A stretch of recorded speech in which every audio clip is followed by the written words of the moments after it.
The road to the Reichstag fire and Hitler being appointed Chancellor was one paved with the intentions of the victorious nations of World War I to bleed the nation of Germany dry, as specifically stated by Sir Eric Campbell Geddes, First Lord of the Admiralty at the Versailles Treaty Talks. Quote, "We shall squeeze the German lemon until the pips squeak."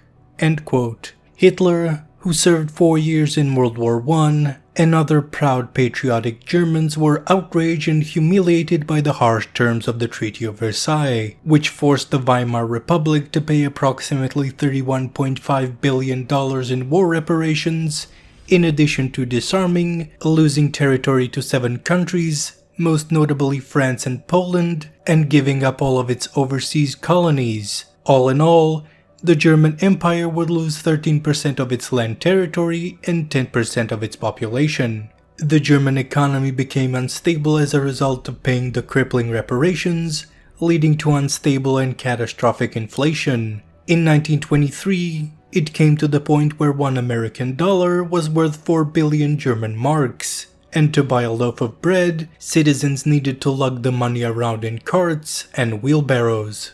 The German savior was found in Adolf Hitler, an excellent public speaker who blamed the disgraced Weimar Republic for accepting the humiliating terms of the Treaty of Versailles. By 1932, his Nationalist Socialist Workers' Party grew to be the biggest one in the Reichstag for the first time ever. Nazi membership rose from 293,000 in September of 1930 to almost 1.5 million by the end of 1932. But with World War I, the Treaty of Versailles, and the Great Depression, where does the Reichstag fire come in? Well, Hitler would be sworn in as Chancellor on the 30th of January 1935, and while fears of Germany and its people subjecting itself to a dictator were real, foreign ambassadors would play these worries down, some even saying that Hitler was a bad copy of Mussolini, while SPD politician Kurt Schumacher trivialized Hitler, saying, quote, "It would be impossible to establish a dictatorship in Germany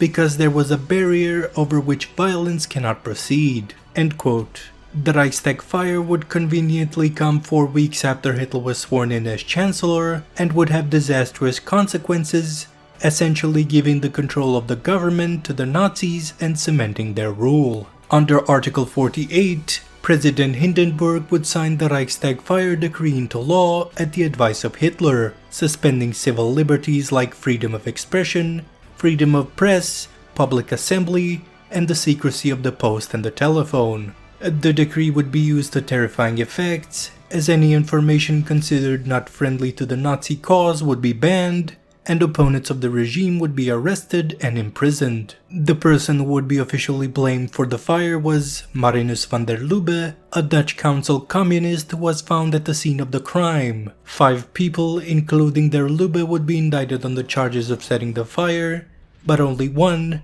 der Lubbe, would be found guilty and sentenced to death. Many people would later say that the most senior Nazi leadership actually had a hand in causing the fire, and one of these would be General Franz Halder years later at the Nuremberg trials. Halder would state that in 1943, on the occasion of several prominent Nazis, including Hitler himself, being gathered for the Führer's birthday, Hermann Göring had boasted about the fire, saying, quote, "The only one who really knows about the Reichstag building is I, for I set fire to it." End quote. Göring would later deny his involvement and his words while under cross-examination at the Nuremberg trials.